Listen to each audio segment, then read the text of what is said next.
Prince Taufa'ahau Tuku'aho of Tonga wins a gold medal at a school athletics competition in Nuku'alofa. Queen Rania of Jordan hosts an iftar banquet for women in Jerash. King Felipe VI and Queen Letizia of Spain preside over an award ceremony in Cádiz. And Queen Mary of Denmark attends the 75th anniversary celebrations of the Home Guard in Copenhagen.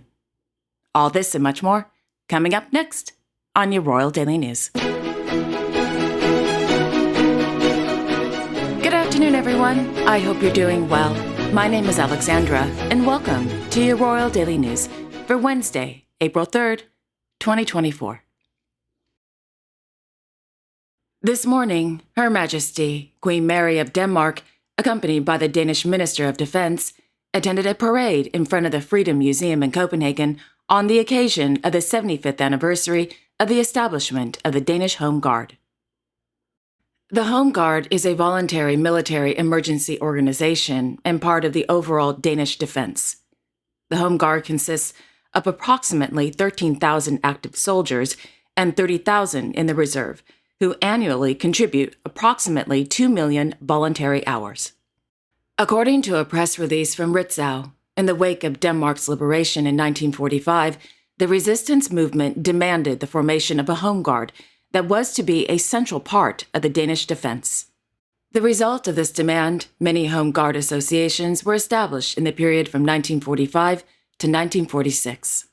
The Home Guard Act was passed in Parliament in 1948, but it wasn't until April 1, 1949, that the National Home Guard was established, thereby laying the foundation stones for the organization today.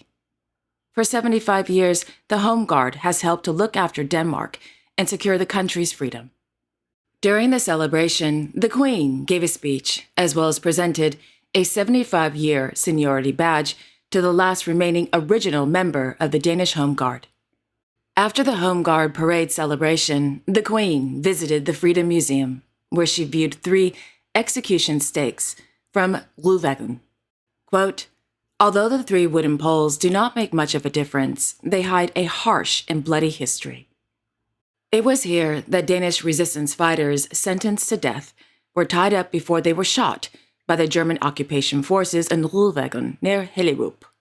And there is a good reason why it was precisely the poles from Rulvæggen that the Queen had to see during her visit to the Freedom Museum." End quote. In a statement from the manager of the Freedom Museum, Mr. David Hoyer, he notes, quote, "The execution stakes are a symbol of the ultimate price that the Danish resistance fighters paid for resisting the Germans, and thus an example of major consequences an occupation can have for the people who are occupied, something we unfortunately still see in many ongoing wars. Some of the resistance fighters who were shot to the gallows were the legendary resistance group, the White Group. They were executed on 29 June 1944. End quote.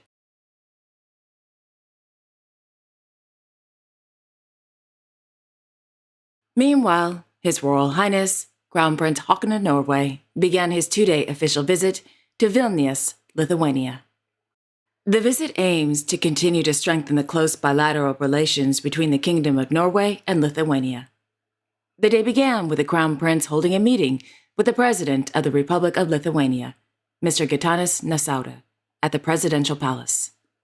During this morning's press conference, the President said that in recent years, cooperation between the Kingdom of Norway and Lithuania in the economic, cultural, and energy sectors has, quote, "shown positive dynamics. We are together in the Nordic-Baltic family," end quote.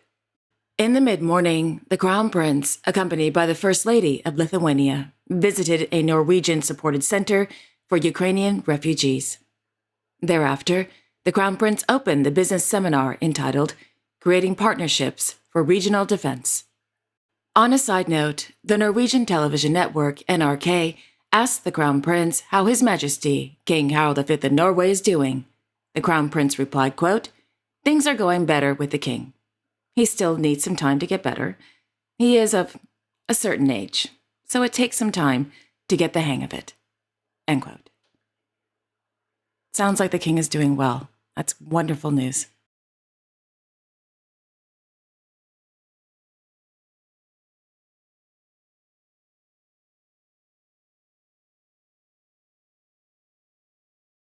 In Cádiz, Their Majesties, King Felipe VI and Queen Letizia of Spain, presided over the presentation of the Medallas de Oro al Mérito en las Bellas Artes 2022 at Palacio de Congresos de Cádiz.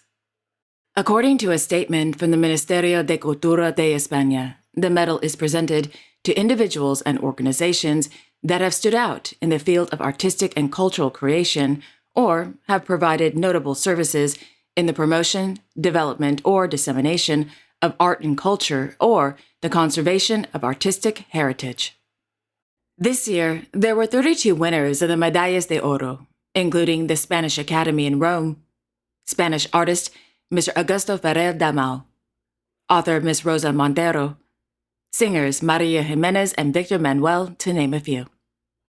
In his speech to the winners, the king said, quote, "You have received the highest distinction with which our country recognizes its artists and creators in different disciplines, who, as I have once said, have dedicated their lives to culture, thus contributing to enriching ours, and being at the same time an inspiration for the next generations.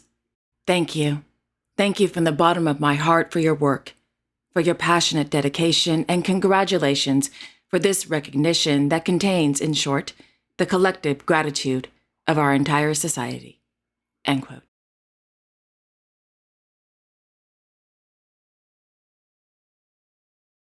In Monacoville, His Serene Highness, Prince Albert II of Monaco, participated in the 2024 White Card campaign to celebrate the International Day of Sport for Development and Peace. Organized by Peace in Sport, the White Card campaign is a commitment to peace efforts worldwide. Quote, "By raising a white card, it allows one to demonstrate their support for the Peace Through Sport movement in their part of the world." End quote. By raising his white card, the Sovereign Prince called on the international community to mobilize for peace through sport.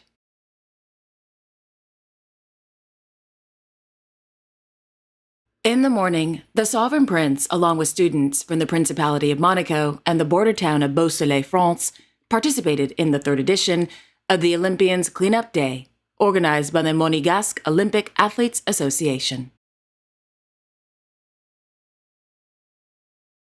On Tuesday, Her Majesty, Queen Rania of Jordan, hosted an iftar banquet for women from the Governorate of Jerash. According to a press release from the Queen's Communication Office, the iftar was held, quote, "amidst the city's Rowan ruins." The iftar brought together a number of women from across the Governorate who are active in social and youth advocacy. In her speech to her guests, Her Majesty said that she was pleased to be among them, adding that Jerash is known for its beautiful nature, history, and ruins, but what makes it most remarkable are its people and women. You are an incredible and admirable group of Jordanian women. Each and every one of you is the epitome of kindness and generosity within your homes and beyond." End quote.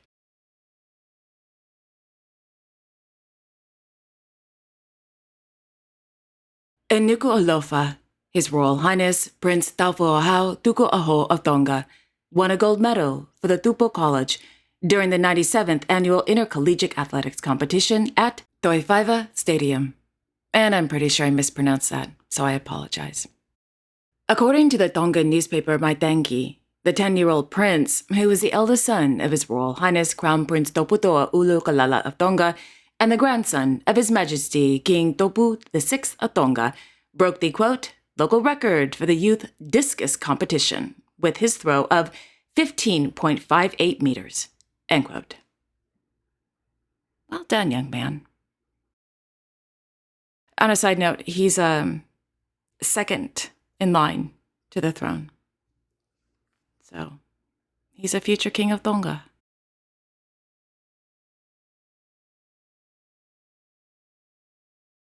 Last month, His Royal Highness Prince Heinrich of Bavaria, along with his teammates Thomas and Andy Martin, came in 5th place during the 18-foot skiff World Championships, which took place in Sydney Harbour in Sydney, Australia.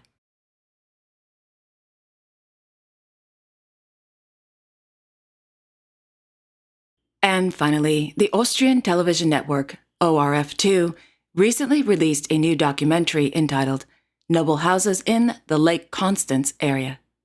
The official synopsis reads as follows, quote, "The Habsburgs, noble knight families right up to the last emperor of France, they all settled around Lake Constance, and many of their descendants still live in palaces and fortresses around the so-called Swabian Sea."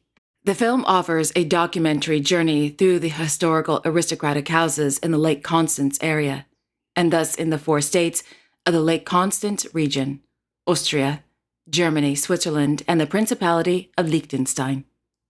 Noble and aristocratic families provide insights into their lives, images of fairy tale castles, and turbulent stories of great noble families from a historical perspective. End quote. If you're interested in watching the documentary, in the description box below, I will leave a direct link to ORF2. Also, the documentary is in German and there are no subtitles.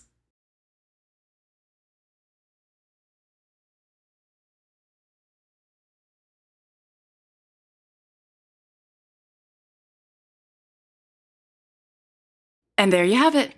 Thank you all so much for joining me this afternoon. I really do appreciate it. Thank you. I will be back tomorrow on Thursday, April 4th, with all the latest royal news and events. Until then, I sincerely wish each and every one of you a wonderful afternoon. And don't forget to like, share, and subscribe, comment below, and hit that notification bell so you won't miss a new episode. Okay, again, have a wonderful afternoon, everyone, and I will see you all tomorrow. Take care.